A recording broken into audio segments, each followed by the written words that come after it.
Hello everyone. इस video में हम लोग एटॉमिक स्ट्रक्चर का वन शॉट देखेंगे। तो चलिए शुरू करते हैं। तो पहले एटॉमिक स्ट्रक्चर में जाने से पहले कुछ कुछ बेसिक चीज़ें हमें पता होना चाहिए, जैसे कि तीनों जो फंडामेंटल पार्टिकल है, प्रोटॉन, न्यूट्रॉन और इलेक्ट्रॉन। प्रोटॉन, इलेक्ट्रॉन, न्यूट्रॉन, इन तीनों का थोड़ा सा प्रॉपर्टी हमें जानना चाहिए, जैसे कि मास होता है, कितना चार्ज कितना होता है। ठीक है, तो यहाँ का अगर प्रोटॉन का मास देखेंगे, उसका मास होता है 1.67 इंटू 10⁻⁻27 kg। और अगर हम लोग इसको अगर हम लोग ग्राम में लिखेंगे तो इतना ग्राम आता है। ठीक है, इसको अगर हेलो एवरीवन, इस वीडियो में हम लोग एटॉमिक स्ट्रक्चर का वन शॉट देखेंगे। तो चलिए शुरू करते हैं। तो तीनों जो फंडामेंटल पार्टिकल है, प्रोटॉन, इलेक्ट्रॉन एंड न्यूट्रॉन, इन तीनों का हम लोग जो बेसिक प्रॉपर्टी मास होता है, कितना चार्ज कितना होता है, वो हम लोग डिस्कस करते हैं। तो इसका जो प्रोटॉन का मास जो होता है वो 1.67 इंटू 10⁻⁻27 kg होता है। और ग्राम में कितना होता है?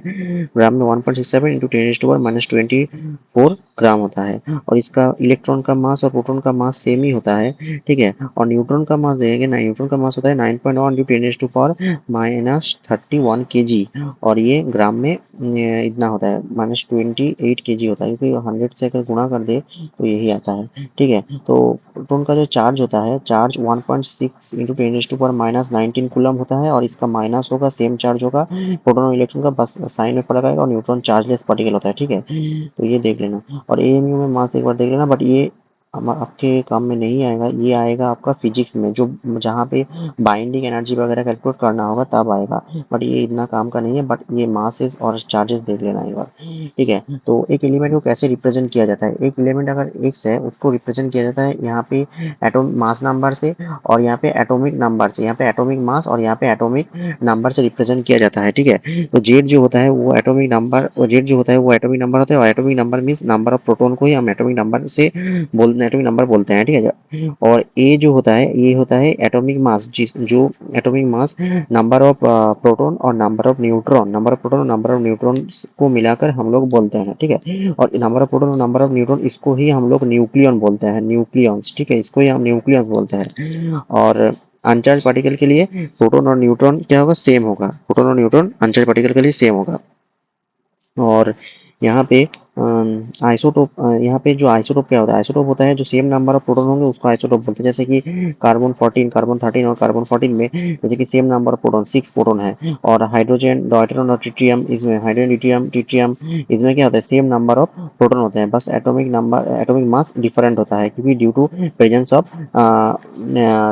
न्यूट्रॉन्स। ठीक है, तो यहाँ पे वो डिफरेंट हो जाता है, बट यहाँ पे नंबर ऑफ प्रोटॉन्स जो है वो सेम सेम रहता है। ठीक है, नंबर ऑफ प्रोटॉन्स सेम रहता है। और isobar, isobar means same number of mass number same होगा, सेम मास नंबर। ठीक है, सेम मास नंबर सेम होगा, बट डिफरेंट एटॉमिक नंबर होगा, इसको आइसोबार बोलते हैं। आइसोटोन कितना होता है? आइसोटोन कौन सा होता है कि नंबर ऑफ न्यूट्रॉन सेम होगा। यहाँ पे देखिए 11 - 5 करने से कितना आ रहा है? 6 आ रहा है। और यहाँ पे कार्बन 12 और 6, यहाँ पे 6 आ रहा है, तो 6 यहाँ पे कितना है? 6 यहाँ पे न्यूट्रॉन है, सेम नंबर ऑफ क्या है? न्यूट्रॉन है। और iso star means molecules having same number of atoms and electrons. ठीक है, और iso electronic species mean same number of electron, same number of electrons होने के नाते इनका केमिकल जो प्रॉपर्टीज होता है वो सेम हो जाता है, केमिकल प्रॉपर्टी इनका सेम हो जाता है। ठीक है, और आइसोस्टार होता है molecule having same number of atoms and electrons. तो ये उतना इंपॉर्टेंट नहीं है, इंपॉर्टेंट ये तीनों इंपॉर्टेंट ज़्यादा होता है। ठीक है, ये तीनों इंपॉर्टेंट ज़्यादा होता है, इन तीनों को अच्छे से याद रखना। और यहाँ पे एनसीईआरटी कुछ इंपॉर्टेंट थ्योरी पॉइंट्स मैंने यहाँ पे इंक्लूड किया है। एनसीईआरटी के जो जितना थ्योरी पॉइंट्स इंपॉर्टेंट था मैंने यहाँ पे लिख दिया है एक जगह पे, तो आप यहाँ से देख लेना, नोट डाउन कर लेना, ये बहुत ज़्यादा इंपॉर्टेंट है। और यहाँ पे जो एटॉमिक स्ट्रक्चर में बहुत सारा मॉडल है, जैसे कि पाम पुडिंग मॉडल, जे जे थॉमसन का रदरफोर्ड मॉडल, बोर का मॉडल, तो एक एक मॉडल है और उसको लिमिटेशंस भी है कुछ, तो उसको याद कर लेना, क्योंकि ये कभी कभी एग्जाम में थ्योरी में पूछ लेता है कभी कभी। ठीक है, तो एनसीईआरटी में यहाँ पे जो पहले जो मॉडल दिया है वो जे जे थॉमसन का मॉडल दिया है। ठीक है, जे जे थॉमसन का मॉडल जो दिया है पाम पुडिंग मॉडल बोलते हैं उसको। मतलब क्या है, पहले सबसे पहले डाल्टन जिसने एटॉमिक मतलब एटॉमिक थ्योरी दिया था, वहाँ पे बोला गया एटॉम क्या है, अनडिविजिबल है। बट उसके बाद थोड़ा सा रिसर्च हुआ और रिसर्च के बाद पता चला कि एटॉम डिविजिबल होता है और उसमें न्यूट्रॉन पाया जाता है, प्रोटॉन पाया जाता है और इलेक्ट्रॉन, ये तीनों फंडामेंटल पार्टिकल का निर्माण हुआ, ठीक है, डिस्कवरी हुआ। तो यहाँ पे जो जे थॉमसन का फर्स्ट जो एटॉमिक मॉडल आया, तो वही यहाँ पे लिखा हुआ कि एटॉमिक मॉडल, जो पाम पुडिंग मॉडल बोलते हैं उसको। तो वहाँ पे क्या बोला गया, वहाँ पे एक एटॉम होता है और एटॉम के मैक्सिमम पोर्शन में ही पॉजिटिव चार्ज रहता है। यहाँ पे देखो, जैसे कि रेड कलर जो जहाँ है, यहाँ पे यहाँ पे पॉजिटिव चार्ज है, यहाँ पे पॉजिटिव चार्ज है। बट जो ब्लैक पॉइंट है, यहाँ पे सिर्फ और सिर्फ नेगेटिव चार्ज। जो dot dot dot dot point वाले चार्जेस है, ये इलेक्ट्रॉन्स है। मतलब यहाँ पे बोला है गया है कि electrons are embedded in the positively charge atom. मतलब मैक्सिमम जगह पे ही क्या है, पॉजिटिव चार्ज, अर्थात मीन्स प्रोटॉन्स है। और थोड़ा थोड़ा जगह में क्या है, थोड़ा थोड़ा जगह में यहाँ पे इलेक्ट्रॉन्स एम्बेडेड होते हैं। तो यही बोला गया है थॉमसन के मॉडल में, ठीक है। और ये स्टेबिलिटी, इसका लिमिटेशन क्या है, इसका लिमिटेशन ये है, ये एटॉम का स्टेबिलिटी के बारे में नहीं बताया पाया था, ठीक है, यही इसका ड्रॉबैक है। देन उसके बाद आया रादरफोर्ड का मॉडल। रादरफोर्ड का मॉडल बहुत ज़्यादा इंपॉर्टेंट है, बहुत ज़्यादा। तो हर बार किसी ना किसी मॉक टेस्ट में एलन की या आकाश में पूछा जाता है। तो यहाँ पे रादरफोर्ड का मॉडल जो है, वहाँ पे अल्फा पार्टिकल स्कैटरिंग एक्सपेरिमेंट यहाँ पे है, ठीक है। तो एक अल्फा पार्टिकल का सोर्स लिया था, अल्फा पार्टिकल का सोर्स, यहाँ पे अल्फा पार्टिकल का सोर्स था और यहाँ पे एक लेड का प्लेट लिया गया था, लेड का प्लेट, ठीक है। और यहाँ पे एक गोल्ड का फॉयल लिया गया था।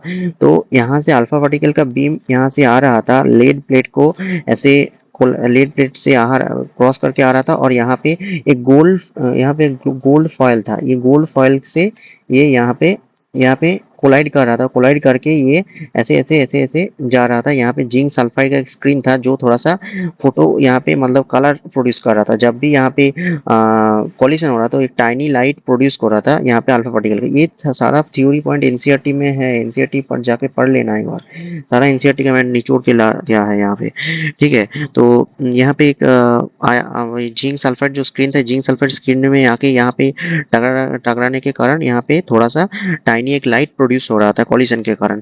तो यहाँ पे जो कुछ कुछ पार्टिकल, यहाँ पे मैक्सिमम जो अल्फा पार्टिकल है वो स्ट्रेट लाइन पाथ में जा रहा था, बट कुछ कुछ पार्टिकल का डेविएशन हो शो कर रहा था मतलब मेन पाथ से।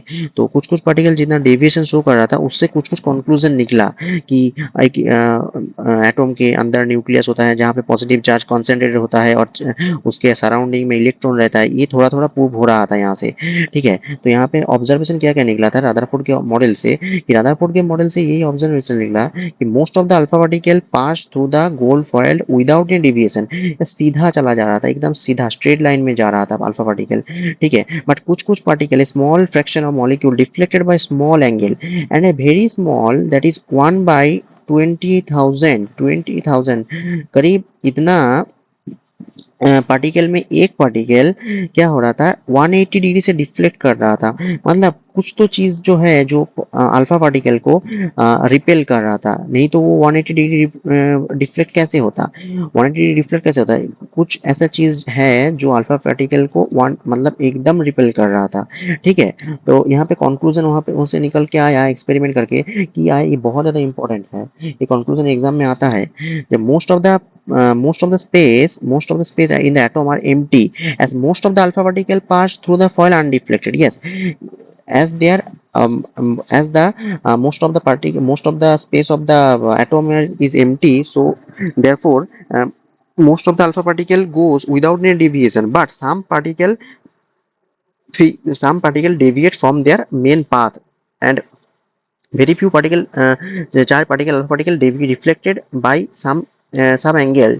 Okay, so এখানে यहाँ पे deflection must be due to enormous repulsion force between the positive charge and alpha particle, and the positive charge concentrated at one place, not spread everywhere, that is called as nucleus. उसको nucleus बोला जा सकता है क्योंकि वो nucleus के अंदर ही positively charge कंसेंट्रेटेडली रहता है और वहाँ पे ही रिपल्सन होता है। रिपल्सन के कारण ही 180 डिग्री यहाँ पे अल्फा पार्टिकल का जो डिफ्लेक्शन हो रहा था, ठीक है। और थोड़ा बहुत पार्टिकल का स्मॉल एंगल से डिफ्लेक्शन हो रहा था उस न्यूक्लियस की वजह से ही। तो यही प्रूव हुआ कि न्यूक्लियस स्मॉल स्मॉल अमाउंट में न्यूक्लियस के अंदर स्मॉल जो पोर्शन होता है एटॉम में वो न्यूक्लियस रहता है और वहाँ पे पॉजिटिवली चार्ज कंसंट्रेटेड रहता है। जैसे कि the radius of the nucleus यहाँ पे प्रूव हुआ कि 10⁻⁻15 मीटर होता है और यहाँ पे रेडियस ऑफ एटॉम 10⁻10 मीटर होता है। ठीक है, करीब 5 टाइम्स स्मॉल होता है जो न्यूक्लियस होता है। ठीक है, तो इस मॉडल का ड्रॉबैक क्या था? इस मॉडल का ड्रॉबैक जो था कि ये distribution of electron around the nucleus and energy of this electron नहीं बता पाया था। ठीक है, इलेक्ट्रॉन के बारे में कुछ नहीं बता पाया था, but positive charge means proton के बारे में बहुत कुछ बता पाया था, बट इलेक्ट्रॉन के बारे में कुछ नहीं बता पाया था। इलेक्ट्रॉन्स जब यहाँ पे पॉजिटिव चार्ज के अराउंड इलेक्ट्रॉन्स ऐसे रदरफोर्ड के अकॉर्डिंग जो पाथ ऑफ इलेक्ट्रॉन्स था वो स्पाइरल था। ठीक है, स्पाइरल था, तो स्पाइरल होने के कारण जो इलेक्ट्रॉन्स था ऐसे ऐसे ऐसे ऐसे ऐसे ऐसे आगे क्या हो रहा था, न्यूक्लियस के अंदर फॉल कर रहा था। तो स्टेबिलिटी के बारे में कुछ नहीं पता पाया था, इलेक्ट्रॉन का कोई स्टेबिलिटी नहीं था। तो यहाँ पे electron entry during the electron loss the energy sorry और revolving around the nucleus and it fall into the nucleus, क्योंकि इसका अकॉर्डिंग स्पाइरल था पाथ जो था वो स्पाइरल था। तो स्पाइरल होने के कारण क्या हो रहा है, सेंटर में आके जाके यहाँ पे इलेक्ट्रॉन में न्यूक्लियस में इलेक्ट्रॉन समा रहा है। तो यहाँ पे उसका स्टेबिलिटी के बारे में कुछ नहीं बता पाया था। और इलेक्ट्रॉन जब रोटेट करेगा एनर्जी तो कुछ लॉस करेगा, तो लॉस करने के कारण एनर्जी क्या होगा, लॉस करेगा और वो अंदर गिर जाएगा। तो स्टेबिलिटी के बारे में नहीं बता पाया था। ये दोनों पॉइंट एनसीईआरटी में दिया गया है। ठीक है, इसको याद रखना। और यहाँ पे नेक्स्ट जो वेव नेचर होता है इलेक्ट्रोमैग्नेटिक वेव का, तो एक चार्ज पार्टिकल जब एक्सेलरेट करता है तो वो दोनों फील्ड जैसे कि magnetic field as well as electric field दोनों फील्ड प्रोड्यूस करता है। दोनों फील्ड प्रोड्यूस करने के दौरान एक्सेलरेटिंग होने के दौरान ये इलेक्ट्रोमैग्नेटिक वेव भी प्रोड्यूस करता है। ठीक है, एक अगर इलेक्ट्रिक फील्ड और मैग्नेटिक फील्ड दोनों फील्ड परपेंडिकुलर ऑसिलेट करता है परपेंडिकुलर एक्सिस में, और परपेंडिकुलर एक्सिस में ऑसिलेट करने के दौरान यहाँ पे परपेंडिकुलर दोनों फील्ड ऑसिलेट कर रहे हैं। यहाँ पे एक एक्स एक्सिस में और एक वाई एक्सिस में। तो पार्टिकल जो वेव जो इलेक्ट्रोमैग्नेटिक वेव है तो उसका डायरेक्शन ऑफ प्रोपागेशन जो हो रहा है यहाँ पे तीनों का म्यूचुअली परपेंडिकुलर हो रहा है। ठीक है, मतलब speed of the wave is perpendicular to the magnetic field as well as the electric field. तीनों फील्ड यहाँ पे म्यूचुअली परपेंडिकुलर है, तीनों फील्ड यहाँ पे म्यूचुअली परपेंडिकुलर है। ठीक है, तीनों फील्ड यहाँ पे म्यूचुअली परपेंडिकुलर है। Electric field and magnetic field having same frequency. हाँ, यहाँ पे फ्रीक्वेंसी उसका सेम होगा क्योंकि उसका जो ओरिजिन सेम है, इसीलिए उसका फ्रीक्वेंसी सेम होगा और स्पीड भी सेम होगा और एम्पलीट्यूड भी सेम होगा और वेवलेंथ भी सेम होगा और सेम फेज में होगा। उसका फेज सेम होगा। ठीक है, मतलब ये सेम टाइम में सेम फेज सेम होगा, मतलब सेम टाइम में वो सेम टाइम में दोनों particle maxima and minima attain करेगा। ठीक है, मैक्सिमा और मिनिमा सेम टाइम में अटेन करेगा, इसको ही बोलते हैं सेम फेज। मतलब उसका जो फेज डिफरेंस है वो टाइम के ऊपर डिपेंड नहीं करेगा, कांस्टेंट होगा। ठीक है, उसका जो फेज आप लोग फिजिक्स में पढ़ेंगे, जब वेव मोशन पढ़ेंगे, जो फेज डिफरेंस होता है वो टाइम के ऊपर डिपेंड नहीं करता इलेक्ट्रोमैग्नेटिक वेव के केस में। ठीक है, तो यहाँ पे उसका सेम फेज में होगा और म्यूचुअली परपेंडिकुलर होगा। ठीक है, तो ऑसिलेटिंग जो चार्ज पार्टिकल है प्रोड्यूस करेगा electric field as well as magnetic field and both are mutually perpendicular direction में प्रोपागेट करेगा। और एक्सेलरेटिंग और ऑफ द वेव के एक्सेलरेशन वेव के डायरेक्शन के प्रोपागेशन के परपेंडिकुलरली दो electric field magnetic field perpendicular होगा। और इलेक्ट्रोमैग्नेटिक वेव एक नॉन मैकेनिकल वेव है। Very important point, electromagnetic wave एवं लाइट वेव, ये दोनों जो वेव होता है ये दोनों वेव नॉन मैकेनिकल वेव होता है, क्योंकि मतलब ये दोनों में वेव का ये कोई भी मीडियम रिक्वायर्ड नहीं होता प्रोपागेट करने के लिए। ये सिर्फ और सिर्फ वैक्यूम में ही प्रोपागेट करता है, इसका कोई मीडियम पार्टिकल का नीड नहीं होता प्रोपागेट करने के लिए। ठीक है, ये नॉन मैकेनिकल वेव होता है। और there is many type of electromagnetic radiation differ from one another and in the frequency and wavelength. ठीक है, तो various type of electromagnetic wave होता है, जैसे कि यहाँ पे रेडियो वेव होता है, माइक्रोवेव होता है, इंफ्रारेड होता है। जैसे कि जो आपका वेवलेंथ का यहाँ पे जो चार्ट दिया गया है, पहले गामा होता है, फिर एक्स होता है, फिर यूवी रे होता है, फिर विजिबल होता है, फिर इंफ्रारेड होता है, फिर microwave, radio wave, long radio. यहाँ से यहाँ जाने तक क्या हो रहा है कि एनर्जी घट रहा है और फ्रीक्वेंसी भी घट रहा है और लैम्डा इंक्रीज कर रहा है। ठीक है, लैम्डा इंक्रीज कर रहा है, एनर्जी घट रहा है, फ्रीक्वेंसी घट रहा है। ठीक है, ये चार्ट तो आपका इलेक्ट्रोमैग्नेटिक और फिजिक्स में पढ़ेंगे। और यहाँ पे ये जो यूजेस है ये बहुत ज्यादा इंपॉर्टेंट है, ये एनसीईआरटी में डायरेक्टली दिया गया है। एक बार जेईई में प्रीवियस ईयर में पूछा गया था इन तीनों का काम। ठीक है। इन तीनों का काम बहुत ज़्यादा इंपॉर्टेंट होता है कि रेडियो वेव और रेडियो वेव, माइक्रोवेव और इंफ्रारेड, इन तीनों का काम तो एनसीईआरटी में डायरेक्टली दिया गया है। इसको याद रखना, रट के रखना, लिख के याद करना कि इसका जो रेडियो वेव का फ्रीक्वेंसी का यूज़ होता है ब्रॉडकास्टिंग के लिए, जो ब्रॉडकास्टिंग होता है ना उसके लिए, और जो माइक्रोवेव होता है, माइक्रोवेव का रडार फ्रीक्वेंसी में यूज़ होता है, रडार में, ठीक है। और इंफ्रारेड का जो यूज़ होता है हीटिंग कॉइल में इंफ्रारेड यूज़ होता है, ठीक है। और यहाँ पे विजिबल रीजन इतना हर्ट्ज में होता है, ये याद रखना। विजिबल रीजन का हम लोग तो वेवलेंथ जानते हैं कि यहाँ पे 400 नैनोमीटर से 700 नैनोमीटर तक होता है यहाँ विजिबल रीजन का, ये तो इसका फ्रीक्वेंसी याद रखना 10⁻16 हर्ट्ज होता है। और ये इसका एग्जाम्पल नहीं दिया गया है एनसीईआरटी में, और इसका भी एग्जाम्पल नहीं दिया गया है, ठीक है। विजिबल रीजन, विजिबल लाइट तो ऐसे ही देखने के लिए काम होता है, तो जनरल यूजेस होता है। और इसका जो इसका मतलब एनसीईआरटी में कुछ नहीं बताया गया है, ये तीनों का बताया गया है वो यूजेस, ठीक है। ये अच्छे से याद रखना। और पार्टिकल नेचर, और यहाँ पे एक चीज़ इंपॉर्टेंट है कि आप लोग फिजिक्स में पढ़ेंगे कि पार्टिकल नेचर जो किसी भी मैटर का होता है वो एक्सप्लेन करता है न्यूटन का कॉर्पस्कुलर थ्योरी से, ब्लैक बॉडी रेडिएशन से, फोटो इलेक्ट्रिक इफेक्ट से, ठीक है। ये तीनों थ्योरी आप लोग पढ़ेंगे फिजिक्स में, एनसीईआरटी में। और यहाँ पे heat capacity of solid as a function of temperature and line spectra of hydrogen atom, ये दोनों चीज भी पार्टिकल नेचर को शो करता है लाइट का। बट ये दोनों चीजें एनसीईआरटी के केमिस्ट्री में दिया गया है, इसको अच्छे से याद करना। ये फिजिक्स में भी नहीं इंक्लूड होता है, फिजिक्स में भी नहीं पढ़ाता है ये दोनों चीजें याद रखना कि heat capacity of solid as a function of temperature and line spectrum of hydrogen atom, ये दोनों चीजें भी पार्टिकल नेचर को शो करता है लाइट का, ठीक है। और जैसे कि और यहाँ पे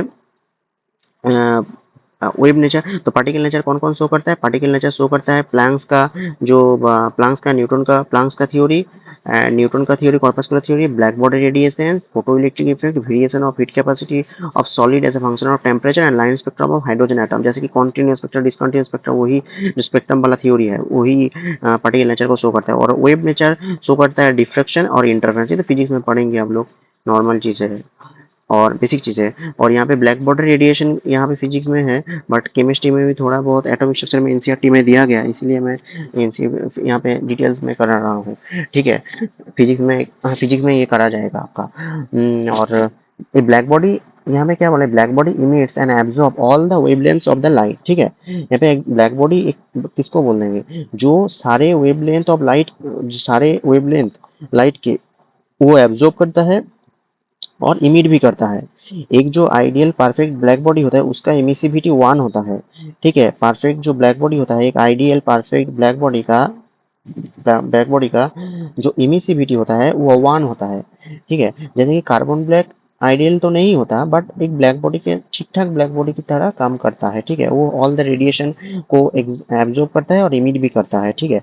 एनर्जी रेडिएटेड, और यहाँ पे जो स्टीफन लॉ बोला गया है, स्टीफन लॉ का थ्योरी यही है कि energy radiated from a black body per unit area per unit time is directly proportional to temperature to the power 4, ठीक है। Energy per unit area per unit time is directly proportional to temperature to the power 4, ठीक है। और इसको हम लोग intensity भी बोलते हैं, एनर्जी पर यूनिट टाइम को हम लोग पावर बोलते हैं, और पावर पर यूनिट एरिया को हम लोग इंटेंसिटी बोलते हैं, ठीक है।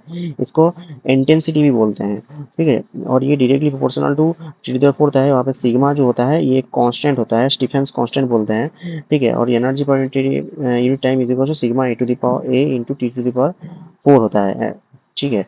और विंस डिस्प्लेसमेंट लॉ नेक्स्ट उसके बाद आता है, यहाँ पे क्या बोलते हैं विंस डिस्प्लेसमेंट लॉ, इसका ही मॉडिफाइड वर्जन होता है कि ये बोलता है स्पेक्ट्रल इमिसिव पावर के बारे में, ये बोलता है स्पेक्ट्रल इमिसिव पावर के बारे में। स्पेक्ट्रल इमिसिव पावर क्या होता है कि एनर्जी रेडिएटेड पर unit area per unit time per unit wavelength को ही हम लोग बोलते हैं स्पेक्ट्रल इमिसिव पावर। यहाँ पे देखो इंटेंसिटी जो होता है, इंटेंसिटी और यहाँ पे लैम्डा का ग्राफ दिया गया है। तो इंटेंसिटी यहाँ पे जो लैम्डा है, ये लैम्डा मैक्सिमम वेवलेंथ नहीं है, ये है मैक्सिमम इंटेंसिटी की corresponding wavelength, this is not a maximum wavelength. ये मैक्सिमम वेवलेंथ है नहीं, मैक्सिमम वेवलेंथ नहीं है, बट ये मैक्सिमम एनर्जी की कॉरेस्पॉन्डिंग वेवलेंथ होता है, ठीक है। और ये जो वेवलेंथ होता है ये inversely proportional to temperature, temperature का इन्वर्स प्रोपोर्शन होता है। या मतलब जितना ज़्यादा हम लोग टेम्परेचर बढ़ाएंगे, टेम्परेचर जितना ज़्यादा बढ़ेंगे तो वो जो ग्राफ है वो लेफ्ट साइड की तरफ खिसकेगा, मतलब लैम्डा मैक्स जो है वो घटेगा, ठीक है। और ये जो बी आता है इसको हम लोग बोलते हैं विन्स कांस्टेंट, इसको बोलते हैं विन्स कांस्टेंट, ठीक है। और इसका जो एरिया होता है, इसका जो एरिया होता है वो टेम्परेचर टू द पावर 4 का प्रोपोर्शनल होता है, area directly proportional temperature to the power 4। यही बेसिक चीज़ें हैं, यही बेसिक चीज़ें हैं, ये बेसिक चीज़ों को ध्यान रखना, यही केमिस्ट्री में भी है, केमिस्ट्री में है और फिजिक्स में भी है, ठीक है। केमिस्ट्री में ये इंक्लूड किया गया है एनसीईआरटी में, तो थोड़ा सा देख लेना, कभी एग्जाम में पूछ सकता है। फिर इसके बाद आता है फोटो इलेक्ट्रिक इफेक्ट में। फोटो इलेक्ट्रिक इफेक्ट क्या होता है? ये फोटो इलेक्ट्रिक इफेक्ट में एक मेटल का प्लेट लेते हैं, ठीक है। और मेटल के प्लेट के ऊपर यहाँ पे फोटोन्स गिराते हैं, मतलब लाइट रे यहाँ पे गिराते हैं। तो लाइट रे गिराने के कारण क्या होता है, यहाँ पे जो बॉन्डेड इलेक्ट्रॉन रहता है, एक मेटल में तो बॉन्डेड इलेक्ट्रॉन बहुत ज्यादा बॉन्डेड, मतलब फ्री इलेक्ट्रॉन रहता है मेटल में। मेटल में का जो इलेक्ट्रॉन होता है वो बॉन्डेड नहीं, सॉरी फ्री होता है। तो फ्री इलेक्ट्रॉन इधर उधर कोलाइड कर रहे हैं रैंडम मोशन में, तो क्या होता है यहाँ पे जब इलेक्ट्रॉन फोटोन जब यहाँ पे इस प्लेट में जब फोटोन यहाँ पे आके गिरेगा तो यहाँ पे एक इलेक्ट्रॉन रहेगा, तो यहाँ पे एक फोटोन आया, यहाँ पे एक इलेक्ट्रॉन आया, इलेक्ट्रॉन को कोलाइड किया, कोलाइड करने के दौरान यहाँ पे एनर्जी इलेक्ट्रॉन को दे दिया, और एनर्जी देने के कारण इलेक्ट्रॉन अपने एक्साइटेड स्टेट में जा गया और एक्साइट हो गया अपना, ठीक है। यहाँ से निकल गया, इस प्लेट से ही निकल जाएगा एक्साइट होके, ठीक है। इसको ही बोलते हैं फोटो इलेक्ट्रिक इफेक्ट, ठीक है। इसको ही बोलते हैं आइंस्टाइन फोटो इलेक्ट्रिक इफेक्ट। तो इसे किसने दिया था? आइंस्टाइन ने दिया था, ठीक है। और यहाँ पे electrons are rejected from the metal surface as soon as beam the light strike the surface there is no time lag। ये बहुत ज्यादा इंपॉर्टेंट होता है, यहाँ पे टाइम लैग नहीं होता between the striking of electron and the ejection of the electron from the metal surface, that is 10⁻⁸ second, that is negligible, that is no time lag, no time lag, no time lag. It is instantaneous process, it is instantaneous process, it is a fast process, instantaneous means when the photon comes to the surface of the metal, it collides with an electron and the electron gets energy and it excited to the higher state and electron removes from the metal plate, ठीक है। तो यहाँ पे number of electron जो इतना कितना ज्यादा number of electron का इजेक्शन होगा प्लेट से वो डायरेक्टली प्रोपोर्शनल होता है इंटेंसिटी के, जितना ज्यादा इंटेंसिटी होगा लाइट का उतना ही नंबर ऑफ इलेक्ट्रॉन्स ज्यादा होगा, क्योंकि यहाँ पे इंटेंसिटी जो है इंटेंसिटी डायरेक्टली प्रोपोर्शनल होता है इलेक्ट्रॉन के, ठीक है। तो if kinetic energy of photon are more than work function, हाँ अगर वर्क फंक्शन हुआ तभी ये होगा, नहीं तो नहीं होगा। अगर जो हम लोग एनर्जी प्रोड्यूस करेंगे वो एनर्जी, ये जो एनर्जी हम लोग देते हैं ये एनर्जी वर्क फंक्शन से ज़्यादा होना चाहिए। अगर ये एनर्जी वर्क फंक्शन से ज़्यादा नहीं हुआ तो यहाँ पे इलेक्ट्रॉन इमिट नहीं करेगा। अगर इलेक्ट्रॉन इमिट ही नहीं किया तो यहाँ पे इलेक्ट्रॉन का नंबर कैसे बढ़ेगा इंटेंसिटी बढ़ाने से, ठीक है। फोटो इलेक्ट्रिक इफेक्ट तभी पॉसिबल है जब energy given energy work function से ज़्यादा होगा। ये फोटो इलेक्ट्रिक इफेक्ट का जनरल इक्वेशन होता है कि काइनेटिक एनर्जी यहाँ पे equal to maximum kinetic energy equal to H nu minus work function, ठीक है। इसको स्टॉपिंग पोटेंशियल के टर्म में भी ऐसे लिखा जा सकता है, ठीक है। तो if the stop given frequency is greater than the threshold frequency then photoelectric effect occurs। तो यहाँ पे जो फ्रीक्वेंसी होता है गिवन फ्रीक्वेंसी अगर थ्रेशोल्ड फ्रीक्वेंसी से ज़्यादा होगा तभी फोटो इलेक्ट्रिक इफेक्ट कॉज करेगा। मैंने जो ही बोला, जो एनर्जी होगा गिवन एनर्जी वो अगर थ्रेशोल्ड एनर्जी से या फिर स्टॉपिंग वर्क फंक्शन से ज़्यादा ही होगा तो फोटो इलेक्ट्रिक इफेक्ट होगा। जैसे कि वर्क फंक्शन को हम लोग ऐसे भी लिख सकते हैं एच न्यू। तो ये जो फ्रीक्वेंसी होता है इसको थ्रेशोल्ड फ्रीक्वेंसी बोलते हैं, इसको बोलते हैं थ्रेशोल्ड फ्रीक्वेंसी, थ्रेशोल्ड फ्रीक्वेंसी, ठीक है। और इसको अगर हम लोग ऐसे ब्रेक करेंगे तो इसको बोलते हैं थ्रेशोल्ड वेवलेंथ, थ्रेशोल्ड वेवलेंथ, ठीक है। और थ्रेशोल्ड वेवलेंथ इसको बोलते हैं, ठीक है।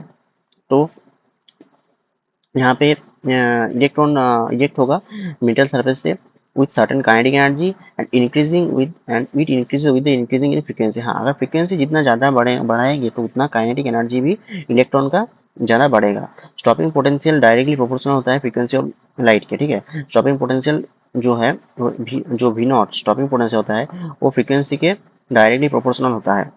एनर्जी पे डिपेंड करता है, ये याद रखना। और नंबर पे डिपेंड करता है, ठीक है। यहाँ पे नंबर ऑफ इलेक्ट्रॉन इंटेंसिटी मतलब नंबर पे डिपेंड करेगा और स्टॉपिंग पोटेंशियल मतलब एनर्जी के ऊपर डिपेंड करेगा। फ्रीक्वेंसी जो होता है वो एनर्जी का ही टर्म होता है, ठीक है।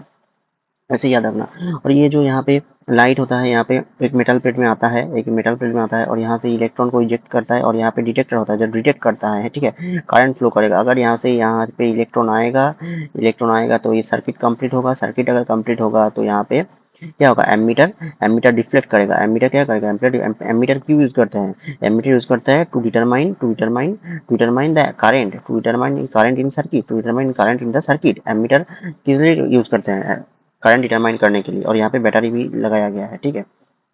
और ये सर्किट कंप्लीट होगा, इलेक्ट्रॉन इजेक्ट करेगा, तो यहाँ पे सर्किट कंप्लीट होगा, तो फोटो इलेक्ट्रिक इफेक्ट होगा। अगर एमीटर रीडिंग दिया तो फोटो इलेक्ट्रिक इफेक्ट हो रहा है, ठीक है। तो यहाँ पे ग्राफ है फोटो इलेक्ट्रिक इफेक्ट वर्सेस जो स्टॉपिंग पोटेंशियल का ग्राफ है, ठीक है, स्टॉपिंग पोटेंशियल का ग्राफ है।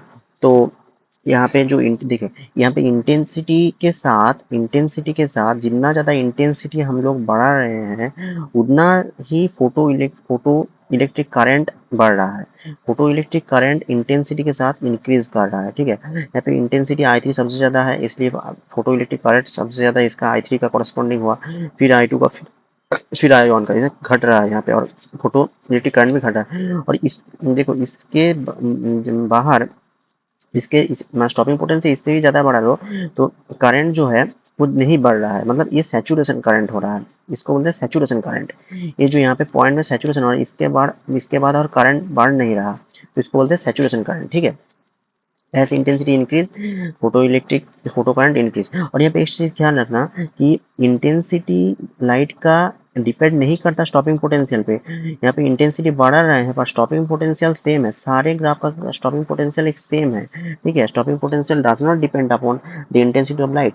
और यहाँ पे देखो फ्रीक्वेंसी के साथ स्टॉपिंग पोटेंशियल कैसे वैरी करता है। जितना ज्यादा फ्रीक्वेंसी बढ़ाएंगे स्टॉपिंग पोटेंशियल उतना ही क्या हो रहा है, बढ़ रहा है। ये नेगेटिव में बढ़ रहा है क्योंकि स्टॉपिंग पोटेंशियल नेगेटिव ही होता है, ठीक है। तो ये बढ़ रहा है frequency, as the frequency increases topic potential increases, ठीक है। बट यहाँ पे क्या हो रहा है, सेचुरेशन करंट एक जगह पे ही इसका सेचुरेशन करंट है, ठीक है। सेचुरेशन करंट एक जगह पे ही है, मतलब इसका जो फोटो करंट डिपेंड नहीं करता किसके ऊपर, फ्रीक्वेंसी के ऊपर। तो photo current does not depend upon the frequency, ठीक है। और यहाँ पे फोटो इलेक्ट्रिक इफेक्ट का तो इक्वेशन जो दिया गया है यहाँ पे, जैसे kinetic energy maximum H nu minus work, इसको बोलते हैं वर्क फंक्शन। वर्क फंक्शन को हम लोग एच न्यू के टर्म में लिख सकते हैं। इसको न्यू जो होता है फ्रीक्वेंसी होता है, उसको प्लांक कांस्टेंट बोलते हैं, ठीक है। और यहाँ पे kinetic energy maximum half M square लिख सकते हैं, इसको ऐसे भी लिख सकते हैं, और इसको ऐसे भी ई वी नॉट मतलब स्टॉपिंग पोटेंशियल के टर्म पे भी लिख सकते हैं। ई वी नॉट के बोलते हैं स्टॉपिंग पोटेंशियल, ठीक है। और एनर्जी ऑफ फोटोन इसको बोलते हैं कि जो फोटोन आएगा उसका एनर्जी, और ये होता है आपका जो मेटल का एनर्जी। ये मेटल ये एक लोग ये मतलब मेटल का प्रॉपर्टी होता है, ठीक है। जो वर्क फंक्शन होता है वो मेटल की प्रॉपर्टी होता है, वो किसी के ऊपर डिपेंड नहीं करता, वो डिफाइंड मेटल के लिए डिफाइंड होता है। तो फोटोन का एनर्जी कैसे लिख सकते हैं, ऐसे इतनी लिखते हैं एच सी बाई लैम्डा लिख सकते हैं। और अगर यहाँ पे हम लोगों का वेवलेंथ एंगस्ट्रॉम में दिया गया तो हम लोग शॉर्टकट फॉर्मूला यूज कर सकते हैं कि यहाँ पे 12400 बाई लैम्डा इन एंगस्ट्रॉम। ये जो एनर्जी आएगा ये इलेक्ट्रॉन वोल्ट में आएगा, ठीक है। एनर्जी इलेक्ट्रॉन वोल्ट में आता है यहाँ पे फॉर्मूला।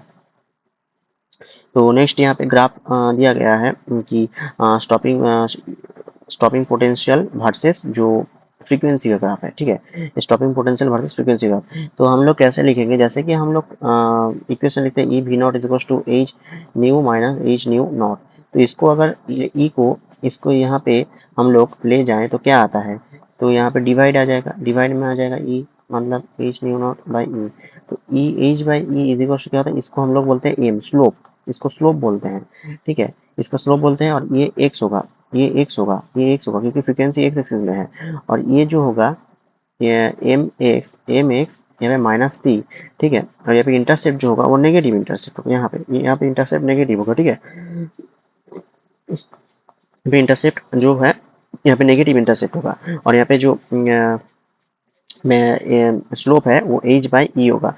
मीन्स स्लोप सारे मेटल के केस में स्लोप कांस्टेंट होता है, slope is constant for the all the metals. सारे मेटल के केस में स्लोप कांस्टेंट होता है क्योंकि एच और ई इसका तो वैल्यू कांस्टेंट होता है, ठीक है ना, इसका वैल्यू कांस्टेंट होता है, तो ये कांस्टेंट होता है।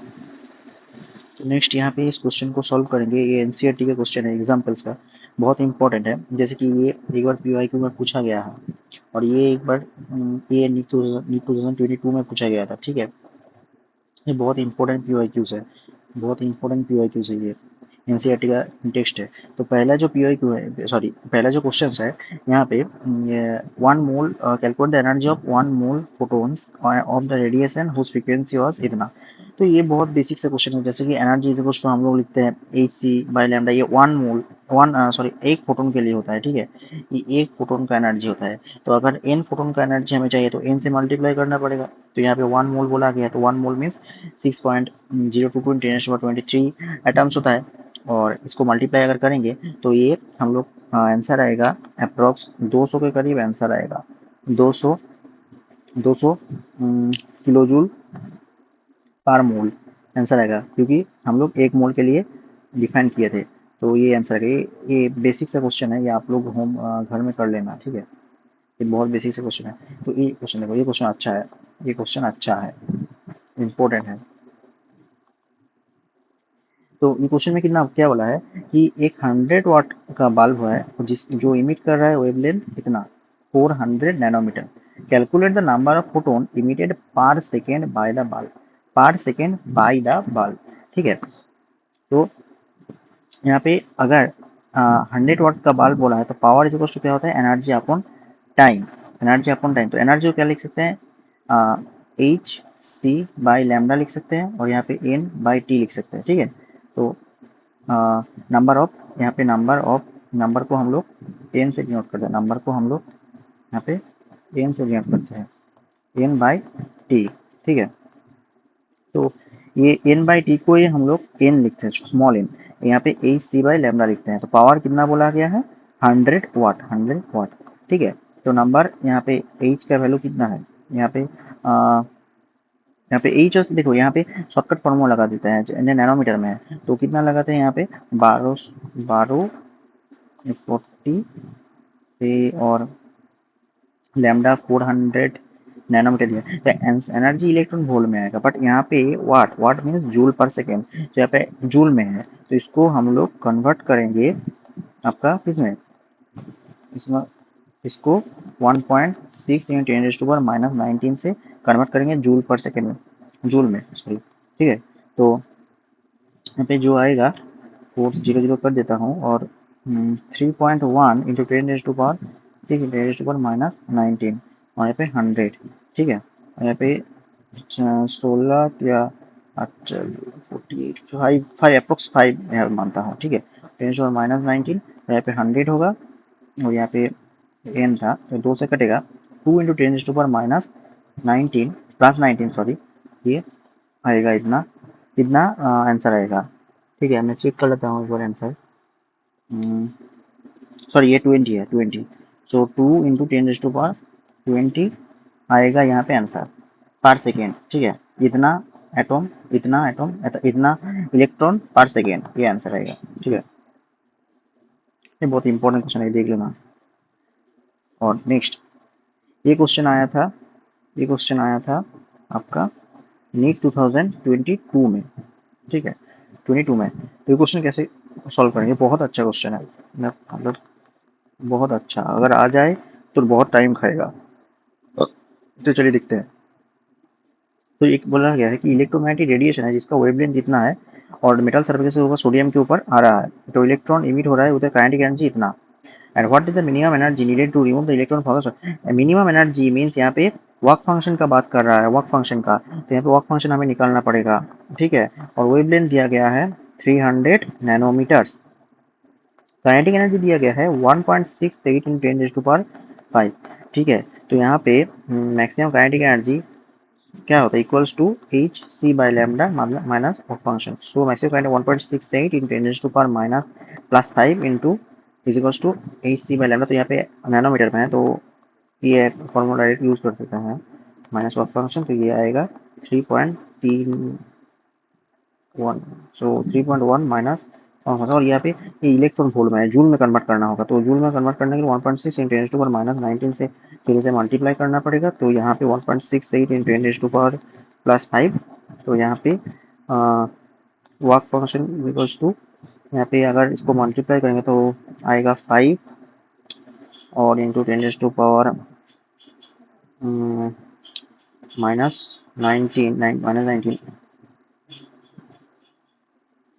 यहाँ पे ओ अच्छा, यहाँ पे हमें एक मोल के लिए बोला गया है, एक मोल का पार मोल, तो पार मोल मीन्स यहाँ पे 6.022 इंटू 10⁻23 से मल्टीप्लाई करना पड़ेगा, समझे।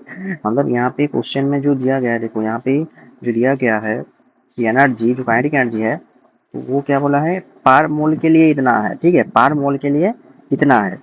तो पर मोल के लिए इतना है मीन्स एक मोल इलेक्ट्रॉन हम लोग कंसीडर कर रहे हैं, तो यहाँ पे जो एक मोल इलेक्ट्रॉन कंसीडर कर रहे हैं, तो मीन्स यहाँ पे हम लोग एक मोल प्रोटॉन को ही एनर्जी दे रहे हैं, तो यहाँ पे एम जो है, यहाँ पे एक मोल यहाँ पे मल्टीप्लाई में आएगा, मतलब 6.022 × 10⁻23 मल्टीप्लाई करना पड़ेगा, ठीक है। तो यहाँ पे मल्टीप्लाई अगर किए तो आंसर आएगा 330 इंटू 10⁻, यहाँ पे 4 माइनस ना, तो 3 इंटू 10⁻5 और work function is equal to 1.68 into 10⁻+5। So यहाँ पे अगर हम लोग करें तो यहाँ पे 3, यहाँ पे इसको अप्रॉक्स हम लोग 1.6 मान लेंगे, 3 इंटू 10⁻5 माइनस 1.6 मान लेते हैं इसको, ठीक है, कैलकुलेशन में आसानी होगी। तो 3 माइनस 1.6, सो 1.4 इंटू 10⁻5, हाँ इतना जूल पर मोल एनर्जी है, ठीक है। तो यही वर्क फंक्शन होगा पर मोल के लिए, पर मोल, ठीक है। तो एक आंसर आया कि what is the meaning energy given to an electron from the, यहाँ पे बोला है एन इलेक्ट्रॉन मीन्स यहाँ पे पर मोल नहीं, यहाँ पे एक मोल, एक इलेक्ट्रॉन बोला है, तो एक इलेक्ट्रॉन को लिए आपको डिवाइड करना पड़ेगा एन एटम से, ठीक है। तो अगर 6.022 × 10⁻23 एटॉम के लिए एनर्जी कितना है 1.4 इंटू 10⁻5 जूल, तो एक के लिए कितना होगा 1.4 10⁻5 minus divided by 6 into 10⁻23, approximation में 6 लिख रहा हूँ, ठीक है। और यहाँ पे अप्रोक्स आपका आएगा डिविजन करने के बाद 3.8 10⁻−19 जूल, ठीक है, यही आएगा अप्रोक्स डिवाइड करने के बाद। तो यही एक आंसर आएगा, फर्स्ट का आंसर यही होगा, ठीक है। What is the minimum wavelength and that cause photo electron to be emitted, तो यहाँ पे वेवलेंथ मतलब एनर्जी से वेवलेंथ निकलने बोला है, तो यहाँ पे लैम्डा नॉट, ये जो ये वर्क फंक्शन है, ठीक है, ये वर्क फंक्शन है, वर्क फंक्शन से बोला गया है कि मिनिमम जो मैक्सिमम वेवलेंथ है, मैक्सिमम वेवलेंथ मतलब थ्रेशोल्ड वेवलेंथ की बात कर रहा है, तो मैक्सिमम वेवलेंथ कितना होगा, मैक्सिमम एनर्जी तो ये था 3.8 इंटू 3.8 इंटू 10⁻19 और minus 19 is equals to H into C, means इसको अगर ये एक शॉर्टकट है, एज इंटू सी का जो प्रोडक्ट होता है ना, इसको होता है 2 इंटू 10⁻⁻25, 2 इंटू 10⁻⁻25 ही होता है, ठीक है। तो अगर हम इसको 2 इंटू 10⁻⁻25 करेंगे और लैम्डा नोट करेंगे, तो आंसर जो आएगा यहाँ पे, आंसर जो इसका आएगा तो कैलकुलेट करके कितना लाया है, 517 10⁻⁻9 में वेवलेंथ यहाँ पे मीटर में आया, ठीक है। और इसको हम लोग लिख सकते हैं 5 × 10 नैनोमीटर में, यही आंसर आएगा वेवलेंथ का, तो वेवलेंथ यही आएगा,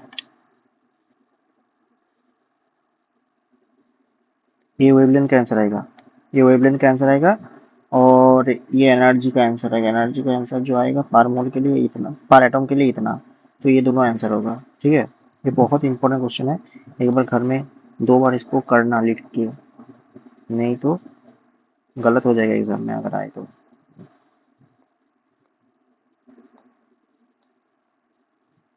अगर एग्जामिनर को थोड़ा लेंदी क्वेश्चन बनाना हो तो यही क्वेश्चन दे देगा, यही टाइप का क्वेश्चन दे देगा और इसमें टाइम खा जाएगा मैक्सिमम। ठीक है, तो नेक्स्ट क्वेश्चन में चलते हैं। नेक्स्ट क्वेश्चन में क्या बोला, थ्रेशोल्ड फ्रीक्वेंसी या इतना बोला है, मेटल का इतना है, तो calculate the kinetic energy of electron when radiation of when क्या बोला है, व्हेन रेडिएशन ऑफ फ्रीक्वेंसी इतना हिट्स द मेटल। तो क्या बोला है यहाँ पे काइनेटिक एनर्जी, तो काइनेटिक एनर्जी फॉर्मूला लगा देना डायरेक्टली, होमवर्क दे रहा हूँ, ये होमवर्क कर लेना।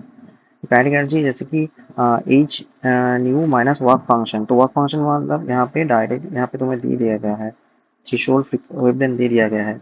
देखो threshold frequency, sorry threshold frequency यहाँ पे दे दिया गया है। ठीक है, थ्रेशोल्ड फ्रीक्वेंसी दे दिया है, तो काइनेटिक एनर्जी यहाँ से आ जाएगा।